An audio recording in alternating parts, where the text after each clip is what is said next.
CM ಬದಲಾವಣೆ ಹೆಚ್ಚಾಯಿತು, ಸಚಿವ ಸ್ಥಾನದ ಕೂಗು.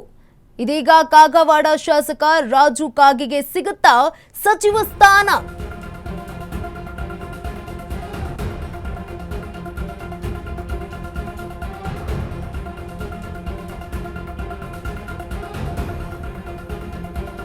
ನೂತನ ಸಂಪುಟದಲ್ಲಿ ರಾಜು ಕಾಗೆಗೆ ಸಚಿವ ಸ್ಥಾನ ನೀಡಲು ಆಗ್ರಹ ಕೇಳಿ ಬರ್ತಾ ಇದೆ.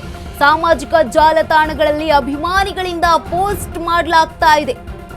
5 ಬಾರಿ ಶಾಸಕರಾಗಿ ಆಯ್ಕೆಯಾಗಿರುವಂತಹ ಕಾಗವಾಡ ಶಾಸಕ ಹಿರಿಯ ಶಾಸಕರಾದ ಹಿನ್ನೆಲೆ ಸಚಿವ ಸ್ಥಾನ ನೀಡುವಂತೆ ಮನವಿಯನ್ನ ಮಾಡಿಕೊಳ್ಳಲಾಗ್ತಾ ಇದೆ.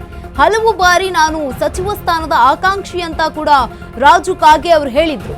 ಕುಂದಾನಗರಿಯ ಇಬ್ಬರಿಗೆ ಸಚಿವ ಸ್ಥಾನ ಕೊಟ್ಟಿರುವಂತಹ ಕಾಂಗ್ರೆಸ್ ಇದೀಗ ಏನ್ ಮಾಡುತ್ತೆ ಅನ್ನುವಂಥದ್ದು ನೋಡ್ಬೇಕು, ಕುತೂಹಲ ಮೂಡಿಸ್ತಾ ಇದೆ. ಇದೀಗ ಸಿಎಂ ಬದಲಾವಣೆಯ ಬಳಿಕ ಹೆಚ್ಚಾಗಿದೆ ಸಚಿವ ಸ್ಥಾನದ ಕೂಗು. ಕಾಗವಾಡ ಶಾಸಕ ರಾಜು ಕಾಗೆಗೆ ಸಿಗುತ್ತಾ ಸಚಿವ ಸ್ಥಾನ ಅನ್ನುವಂತಹ ಪ್ರಶ್ನೆ.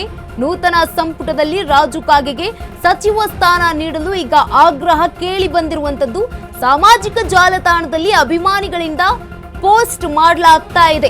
5 ಬಾರಿ ಶಾಸಕರಾಗಿ ಆಯ್ಕೆಯಾಗಿದ್ದಾರೆ ಕಾಗವಾಡ ಶಾಸಕ ರಾಜು ಕಾಗೆ ಅವರು.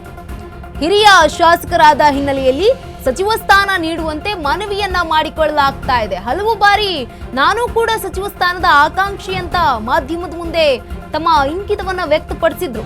ಕುಂದಾನಗರಿಯ ಇಬ್ಬರಿಗೆ ಈಗ ಸಚಿವ ಸ್ಥಾನವನ್ನ ಕೊಟ್ಟಿರುವಂತದ್ದು ಕಾಂಗ್ರೆಸ್ ಪಕ್ಷ.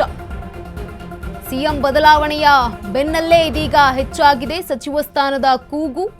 ಕಾಗವಾಡ ಶಾಸಕ ರಾಜು ಕಾಗೆಗೆ ಸಿಗುತ್ತಾ ಸಚಿವ ಸ್ಥಾನ ಅನ್ನುವಂತಹ ಪ್ರಶ್ನೆ ಈಗ ಜೋರಾಗಿ ಕೇಳಿ ಬರ್ತಾ ಇರುವಂತದ್ದು. ನೂತನ ಸಂಪುಟದಲ್ಲಿ ರಾಜು ಕಾಗೆಗೆ ಸಚಿವ ಸ್ಥಾನ ನೀಡಲು ಆಗ್ರಹ ಕೇಳಿ ಬರ್ತಾ ಇದೆ. ಸಾಮಾಜಿಕ ಜಾಲತಾಣದಲ್ಲಿ ಈಗ ಅಭಿಮಾನಿಗಳಿಂದ ಪೋಸ್ಟ್ ಅನ್ನ ಕೂಡ ಮಾಡಲಾಗ್ತಾ ಇದೆ.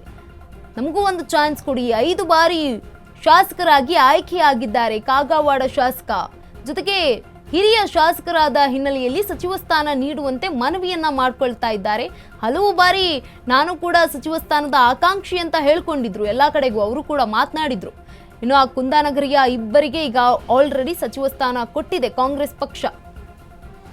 ಯಾರ್ಯಾರು ಅಂತ ಗಮನಿಸ್ತಾ ಹೋಗೋದಾದ್ರೆ ಒಬ್ರು ಲಕ್ಷ್ಮಿ ಹೆಬ್ಬಾಳ್ಕರ್, ಮತ್ತೊಬ್ರು ಸಚಿವ ಸತೀಶ್ ಜಾರಕಿಹೊಳಿ. ಇವರಿಬ್ರು ಕೂಡ ಬೆಳಗಾವಿಯ ಸಚಿವರಾಗಿದ್ದಾರೆ. ಮತ್ತೊಬ್ರು ಈಗ ನೂತನ ಸಂಪುಟದಲ್ಲಿ ರಾಜು ಕಾಗೆಗೆ ಸಚಿವ ಸ್ಥಾನ ನೀಡುತ್ತಾರಾ ಅನ್ನುವಂತಹ ಪ್ರಶ್ನೆ. ಮುಂದಿನ ದಿನಗಳಲ್ಲಿ ಯಾವೆಲ್ಲ ಬದಲಾವಣೆಗಳಾಗುತ್ತೆ ಅನ್ನೋದು ಕಾದು ನೋಡಬೇಕು.